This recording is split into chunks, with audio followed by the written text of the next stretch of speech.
In 1653 Salem, Massachusetts, Winifred Sanderson decided to flee into the forbidden woods alongside her sisters Sarah and Mary, rather than marry a man she did not love.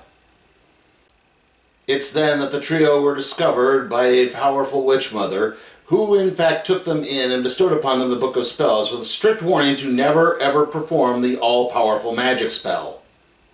The girls tried to use their newfound magic to harass the town of Salem until, well, you pretty much know the rest. Anyway, moving on to the present, a girl named Becca is out with her friend Izzy on Halloween night, which also coincides with her 16th birthday. The duo is normally a trio, however the third part, Cassie, has recently found newfound popularity with a boyfriend and doesn't seem to want to hang out with them anymore. However, the girls have actually been tricked into purchasing a black flame candle, which when lit in the Forbidden Forest winds up resurrecting the Sanderson sisters again. And now they're back to terrorize Salem and possibly take over the world in Hocus Pocus 2. So, yeah, okay, yes, I have seen the first Hocus Pocus. I was not a huge fan of it. I was a teenager at the time. I was 14 when I saw it when it came out in 1993, but I didn't see it until it was out on video. And everyone else in my family really loved the movie, and I did not. I was quite vociferous in my dislike of the movie. I mean, it wasn't bad, it just, I don't think a lot of it really played to my sensibilities at the time. It just, you know, didn't click with me at all. I just thought the jokes were very bad. I didn't think the music wasn't that good, and I thought the cast chemistry was spotty at best. I mean, the three Sanderson sisters, Kathy Najimy, Bette Midler, and Sarah Jessica Parker were fine. Just, yeah, everyone else was kind of flat and uninspired.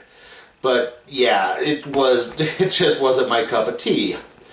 That being said, I can acknowledge that there is a following to it, and there's nothing wrong with that. And, you know, seeing the sequel, it's like, okay, I wonder what they could possibly do with that. And unfortunately, it seems to be mostly just chickening out.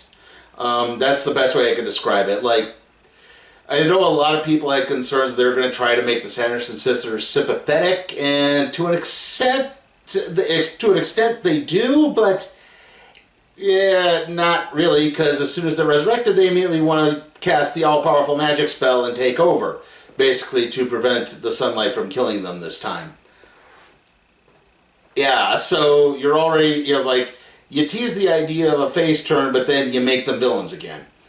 And there's kind of a lot of that in this film, unfortunately. Like, you know, one of the ideas is the magic shop owner gives Becca and Izzy this black flame candle because it turns out he's a major Sanderson sisters stan, and he totally just wants to like clear their name with the general populace and says, hey, you know, a lot of that stuff that they were doing back then is kind of acceptable now, so, you know, people like the Sanderson sisters. They think they're cool. They think they're popular.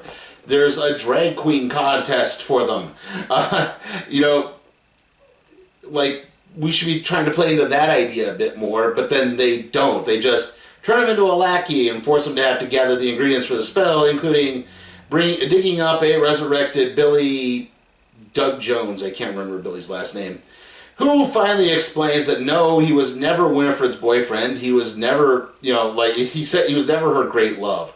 You know, they had one kind of semi-drunken liaison on a Halloween night, and that was it. It's like, you know, they kissed once, and she somehow took that to mean he forever loved her, and that's why she turned down the offer. She kept turning down the offers of marriage because she thought, well, he's obviously going to be the one for me, rather than just admitting, like, no, it was a, you know, not quite a booty call, but you get the idea.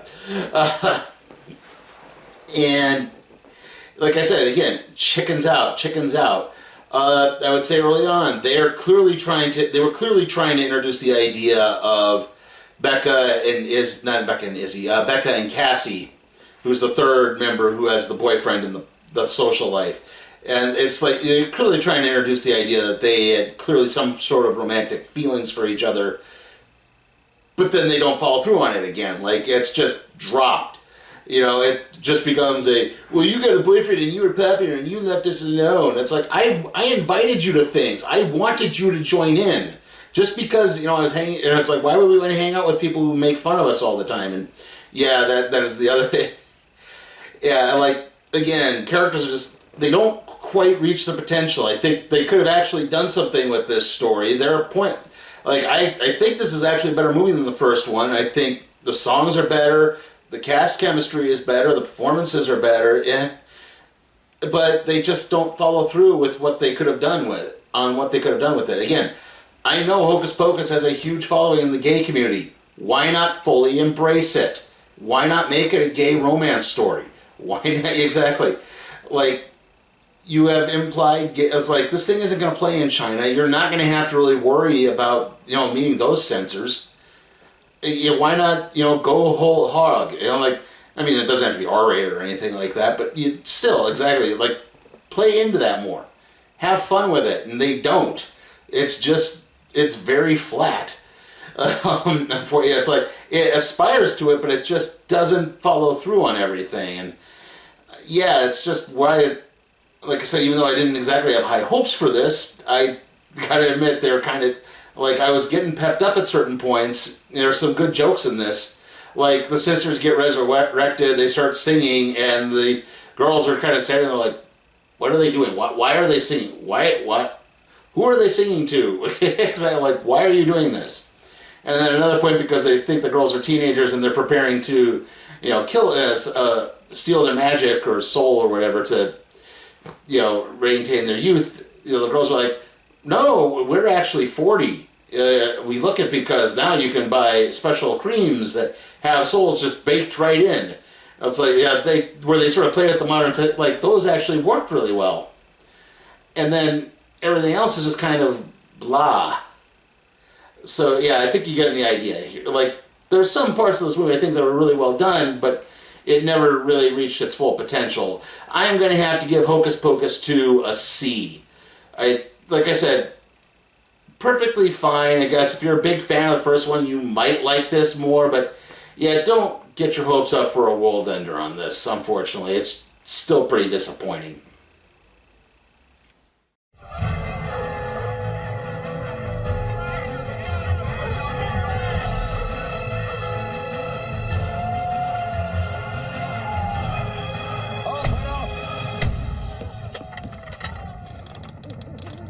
Come for the foul, unholy beast. The one with the red markings. It sits on the table where you sup. The Miracle Whip? Aye, the Miracle Whip. Stand aside that we may burn it. How's it foul? Have you ever tried it? My cousin's friend did. Singed his tongue clean off. Really?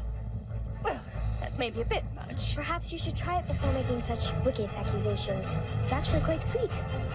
And tiny.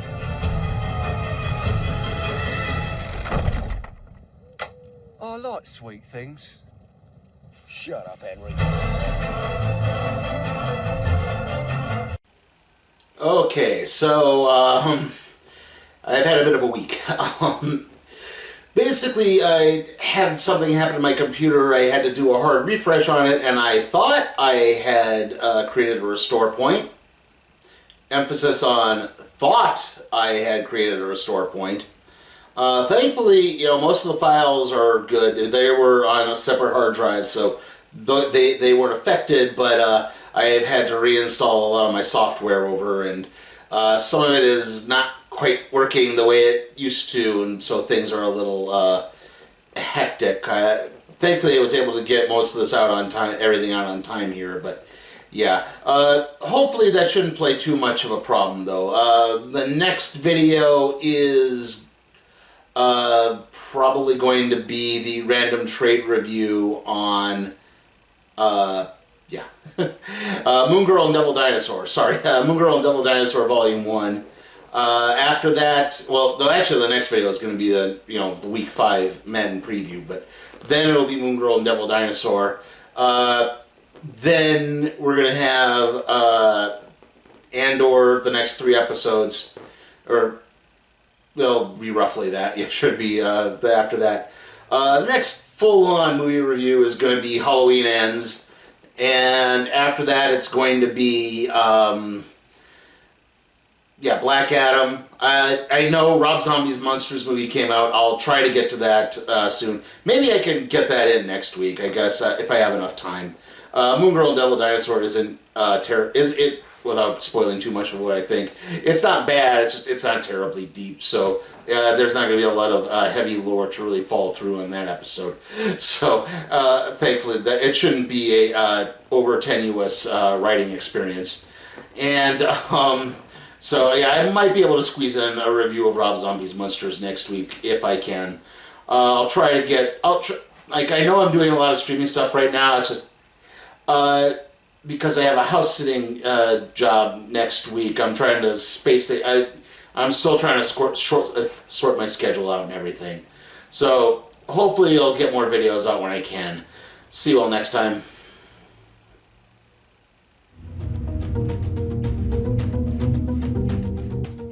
Hey guys, remember you can request a movie or a television series for me to review at my Patreon at patreon.com/CPTime for Cat Productions. Also, remember to like the video, comment, share, subscribe, and ring that notification bell so that you can be alerted to further videos.